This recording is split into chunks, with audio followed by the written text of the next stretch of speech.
Hi hello అందరూ ఎలా ఉన్నారు? ఈరోజు తమిళ చూసినట్టు మీ అందరికీ అర్థమయ్యే ఉంటుంది కదా ఏం చెప్తున్నానో ఏంటో అని ఫస్టే గెస్ట్ చేసి ఉంటారు. ఇప్పుడు అందరికీ ఇదే ప్రాబ్లం అండి. చిన్న చిన్న పిల్లలకు కూడా హెయిర్ అనేది వైట్ హెయిర్ వచ్చేస్తుంది. వాళ్ళ ఏజ్ వచ్చేసేసి 10 years 12 years 16 years అని ఏజ్ ఏం లేదండి.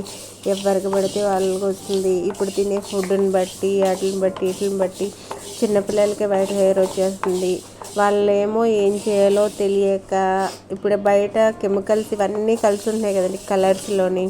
అవన్నీ ఎలా వాడాలో తెలియదు, ఏం చేయాలో తెలియదు. పాపం వాళ్ళు చాలా ఇబ్బంది పడుతున్నారు. చాలామంది హౌస్ వైఫ్లు కానీ, డ్యూటీకి వెళ్ళే వాళ్ళు కానీ, స్కూల్కి వెళ్ళే వాళ్ళు కానీ, మీ అందరి కోసం ఒక బెస్ట్ హోమ్ రెమెడీ అండి.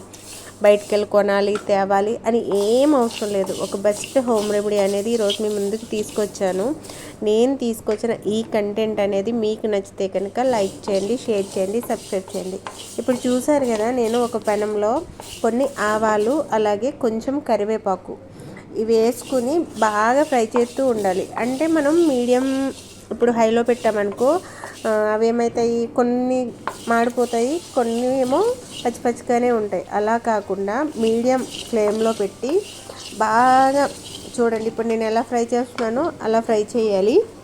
ఇప్పుడు చూడండి, ఒక ఆవాలు తీసి ఇలా నొక్కాను కదా, అది చూడండి ఎలా వచ్చిందో, బ్లాక్ కలర్లో వచ్చింది కదా. అలా వచ్చే వరకు మీరు ఫ్రై చేస్తూనే ఉండాలి.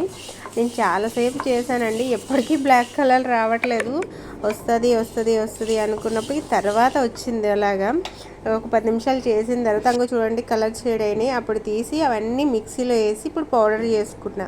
చూసారా, పౌడర్ ఈ విధంగా పౌడర్ చేసుకోవాలి. ఈ పౌడర్ని మనం జల్లించుకుని ఒక దాంట్లో స్టోర్ చేసుకుని ఒక బౌల్ తీసుకుని మనం కొంచెం కంటెంట్ అంటే మన జుట్టుని బట్టి వేసుకోవాలన్నమాట. తక్కువ ఉంటే తక్కువ, ఎక్కువ ఉంటే ఎక్కువ. నేను చూడండి కొంచెం మీకు చూపించడం కోసం మాత్రమే వేసుకున్నాను. దాంట్లో కోకోనట్ ఆయిల్ వేయాలండి. చూసారా, నేను కొంచెం వేసాను. చూసారా, కోకోనట్ ఆయిల్ వేసి అలా కలిపితే కలర్ చూడండి బ్లాక్ కలర్ అనేది వచ్చింది. ఇది ఇప్పుడు మనం ఎక్కడైతే వైట్ హెయిర్ వస్తుందో అక్కడ అప్లై చేసుకుని 1 day 2 days అలా ఉంచేసుకున్నా పర్లేదు. లేకపోతే హెడ్ బాత్ చేసే వాళ్ళు కొంతమంది ఏంటి డ్యూటీకి వెళ్ళే వాళ్ళు హెడ్ బాత్లు చేస్తారు కదా, ఒక 1 hour 2 hours ఉంచుకుని హెడ్ బాత్ చేస్తారు. చూసారా కలర్ ఎలా వచ్చిందో. ఈ రెమెడీ కనుక మీకు ఇంకా చూడండి స్టోర్ కూడా చేసుకున్నాను. నేను చెప్పిన ఈ రెమెడీ మీకు నచ్చితే కనుక లైక్ చేయండి, షేర్ చేయండి, సబ్స్క్రైబ్ చేయండి. మీ ఫ్రెండ్స్ రిలేటివ్స్కి కూడా వీడియో అనేది షేర్ చేయండి ప్లీజ్. ఈ చిన్న వీడియోని మీరు సపోర్ట్ చేస్తారని మనస్ఫూర్తిగా కోరుతున్నాను. Okay, thank you so much అండి. Bye bye.